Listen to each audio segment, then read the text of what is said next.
Hello everyone. आज हम लोग रेफ्रिजरेशन और एयर कंडीशनर का कोर्स स्टार्ट करने वाले हैं, जो कि ये कोर्स जो भी कर रहा है ये उनके लिए है, और अदरवाइज़ जो इस कोर्स के बारे में थोड़ा नॉलेज लेना चाहता है ये उनके लिए है। तो हम लोग चलो स्टार्ट कर लेते हैं आज के टॉपिक से। तो हमारा जो आज का टॉपिक है वो है what is the VCRS cycle. तो आज हम लोग जानेंगे VCRS साइकिल क्या होती है। तो the vapour compression refrigeration system that is called the VCRS cycle, ये सिस्टम भी बोल सकते हैं, ठीक। तो इसका फुल फॉर्म क्या होता है? Vapour compression refrigeration system.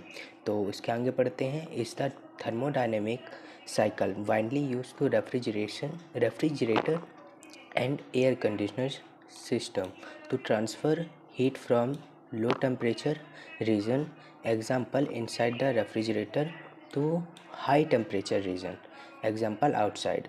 तो it's released on the phase change of the refrigerator to absorb and release heat efficiency। तो देखो यार, VCRS साइकिल जो होती है ना, इसमें हम आगे डिस्कस करेंगे कि कौन कौन से कंपोनेंट होते हैं। ये तो मैं आपको बता दिया। ये VCRS जो साइकिल होती है मेजरली अपन देखेंगे रेफ्रिजरेटर और सभी तरीके के एयर कंडीशनर सिस्टम होते हैं। मे बी आप जो भी ले सकते हो उन सब में हम इस साइकिल का यूज़ करते हैं, सभी में यूज़ करते हैं, ठीक। और अब हम एक एक करके इसके कंपोनेंट जान लेते हैं। एंड हमारा जो नेक्स्ट कहाँ गया, तो देखो component of the VCRS cycle. तो the cycle involves of 4 main component. तो मेजरली इसके 4 इम्पॉर्टेंट कंपोनेंट हैं जिसकी वजह से हमारा VCRS साइकिल वर्क करता है। तो जो हमारा पहला है वो है कंप्रेशन। ये कंप्रेशन एक प्रोसेस है, ठीक। तो सॉरी ये है कंप्रेसर। तो ये कंप्रेसर है। Compress the refrigerant gas rising it's pressure and temperature. तो जो हमारा कंप्रेसर होता है उसका वो यूज़ होता है टेम्परेचर और प्रेशर को राइज करने, मतलब बढ़ाने में हम कंप्रेसर का यूज़ करते हैं। एंड हमारा जो सेकंड है वो है condenser. Release heat from high pressure gas off the surrounding turning into liquid. मतलब ये जो कंडेंसर होता है, जो हमारा जो हाई प्रेशर होता है उसको ठंडा करता है, किसकी मदद से? सराउंडिंग जो हमारा एयर है, एटमॉस्फेयर भी बोल सकते हैं अपन, जो एटमॉस्फेयर में एयर होती है उसकी वजह से हमारा कंडेंसर ठंडा करता है। एंड हमारा जो तीसरा है वो है एक्सपेंशन वॉल्व। तो एक्सपेंशन वॉल्व को एक और नाम से बोलते हैं, उसको बोलते हैं थ्योरेटिकल वॉल्व। ये होता है reduce the pressure of the liquid refrigerant. ये reduce the pressure of the liquid refrigerant causing its cool down. तो ये देखो, ये प्रेशर एक्सपेंशन वॉल्व जो होता है हमारा वो प्रेशर को रिड्यूस करता है और उसी के साथ साथ उसका जो टेम्परेचर होता है वो भी रिड्यूस होने लगता है। ये हम बाद में बात करेंगे कि ये प्रोसेस को क्या बोलते हैं। इसके बाद हमारा है evaporator. Absorb heat from the refrigerant space during the refrigerant back into a gas, how the VCRS cycle work. तो ये जो इवापोरेटर है ये बोल रहा है, मतलब इवापोरेटर का जो फंक्शन होता है वो होता है, ये जो भी एक एग्जांपल से बताता हूँ। एक रूम है, ठीक, और यहाँ पे ये इवापोरेटर लगा है, ठीक। ये क्या लिखा है? Absorb the heat from the refrigerator space. तो इसके अंदर ये अपना इवापोरेटर हो गया, इसके अंदर ये रूम है। ये रूम के अंदर जितनी भी हीट या जितनी भी ह्यूमिडिटी, हीट एंड जो भी सारी चीज़ होंगी, बेसिकली ये दो ही चीज़ होती है, इन सबको ये इवापोरेटर एब्जॉर्ब करेगा और कूलिंग को रूम में फैलाएगा। तो ये हमारा इवापोरेटर का यूज़ होता है। एंड अब हमारा here a step by step explanation of the process. तो अब हम स्टेप बाय स्टेप जान लेते हैं कि ये कंप्रेसर का एक्चुअल में किस तरह यूज़ करते हैं। तो ये कंप्रेशन बोलते हैं, कंप्रेशन में होता है, कंप्रेसर में होता है, ठीक। तो एक कंप्रेशन क्या बोलते हैं, ये एक प्रेशर होता है जो कि low pressure refrigerant gas enter the compressor, ठीक।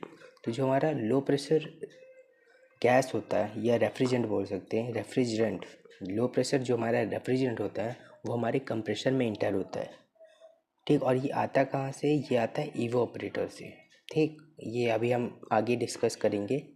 एंड हमारा जो सेकंड है, the compressor does work on the gas compressing into the high pressure high temperature. तो ये जो हमारा कंप्रेसर वर्क करता है हाई टेम्परेचर में और हाई प्रेशर में। एंड हमारा नेक्स्ट है, this increase the refrigerant energy preparing its to release heat. ये अभी हम बाद में डिस्कस कर रहे हैं, अभी आएगा ये टॉपिक आगे। एंड हमारा जो सेकंड है वो है कंडेंसेशन। कंडेंसेशन ये होता है अपना कंडेंसर में, ठीक। The high pressure high temperature gas flow into the condenser. जो हमारा कंप्रेसर से जो हाई प्रेशर और हाई टेम्परेचर आता है उसके बाद कहाँ पे जाता है? कंडेंसर में। ये बता रहे कंडेंसर में क्या आता है? हाई टेम्परेचर आता है और साथ में हाई प्रेशर आता है। एंड हमारा जो सेकेंड है, heat is transferred from the refrigerant to the external environment, example air and water. तो यार देखो, ये जो हमारा इवोपरेटर होता है, मैंने क्या कहा था, ये हमारा इवोपरेटर जो हमारा रेफ्रिजरेंट है वो सराउंडिंग का जो एयर है उसको अब्जॉर्ब करके हमारा रेफ्रिजरेंट को ठंडा करता है। और सराउंडिंग में एयर भी हो सकता है, वाटर भी हो सकता है, दोनों चीज़ें होती हैं। एंड हमारा अब सेकेंड है, has the refrigerant lose heat its condense into a high pressure liquid. तो देखो, ये सब कंडेंसर में जब पानी निकलता है, जब इसका फाइनल प्रोसेस होता है कंडेंसर का, तब क्या निकलता है? हाई प्रेशर लिक्विड हमको मिलता है। जब कंडेंसेशन कंप्लीट होता है तो हमें क्या मिलता है? हाई प्रेशर लिक्विड मिलता है। ये अपन लिक्विड लाइन भी इससे बोलते हैं। ये अभी बाद में डिस्कस करूँगा एक एक करके, अगर अभी कर दूँगा तो आप लोगों को समझ नहीं आएगा। तो एंड हमारा जो नेक्स्ट है वो है एक्सपेंशन। तो इसे अपन एक्सपेंशन वॉल्व कहते हैं। ये जो एक्सपेंशन है वो एक प्रोसेस है, ठीक। और ये एक्सपेंशन वॉल्व है, ये उस कंपोनेंट का नाम है, समझ गए आप लोग? The high pressure liquid refrigerant pass through the expansion valve. जो हाई प्रेशर लिक्विड रहता है जो हमारा कंडेंसर से अभी निकला है वो जाता है किस में? एक्सपेंशन वॉल्व में।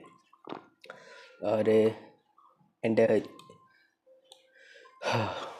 The sudden drop in pressure cause of the refrigerant to the expand and the cool significantly। तो जब हमारा एक्सपेंशन वॉल्व से हमारा जो हाई प्रेशर लिक्विड है वो निकलता है तो वो क्या हो जाता है? इसका जो प्रेशर होता है वो ड्रॉप होता है। ये लिखा है ड्रॉप इन प्रेशर। और जब प्रेशर ड्रॉप होगा तो कहीं ना कहीं टेम्परेचर भी ड्रॉप होता है। ये कॉमन सी चीज़ है। एंड हमारा जो नेक्स्ट पॉइंट्स है, it's become a low pressure mixture of liquid and वापर। तो जो हमारा लो प्रेशर अब निकल चुका है एक्सपेंशन वॉल्व से वो क्या हो गया? लिक्विड में भी है और वेपर दोनों मिक्स है। एंड हमारे जो उसके बाद का प्रोसेस है वो है इवोपरेशन। तो इसको अपन इवोपरेटर बोलते हैं।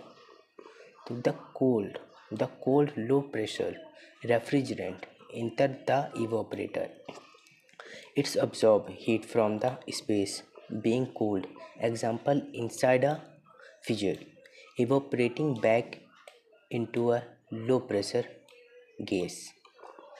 The cycle repeat has the gas return to the compressor। तो ये जो मैंने आपको स्टार्टिंग बताया था इवेपोरेटर का काम क्या होता है।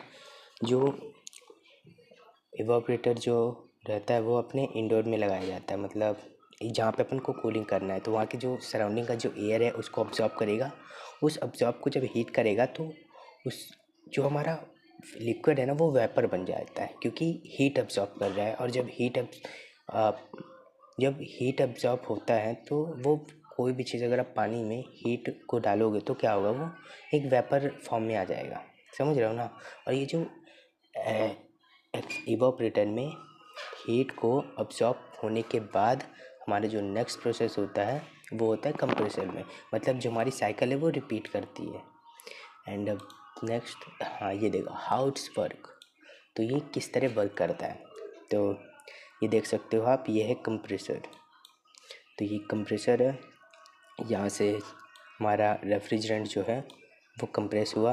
अब ये गया यहाँ पे, यहाँ से गया, ये प्रेशर गेज हो गया, इससे अपन प्रेशर डिटेक्ट करते हैं, नापते हैं।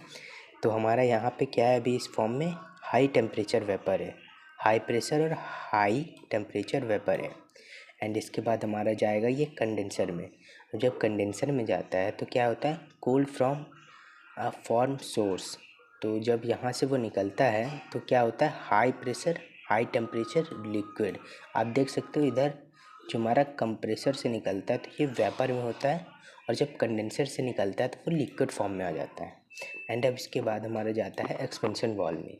तो एक्सपेंशन वाल्व से जब निकलता है तो क्या हो जाता है, low pressure low temperature liquid plus vapour.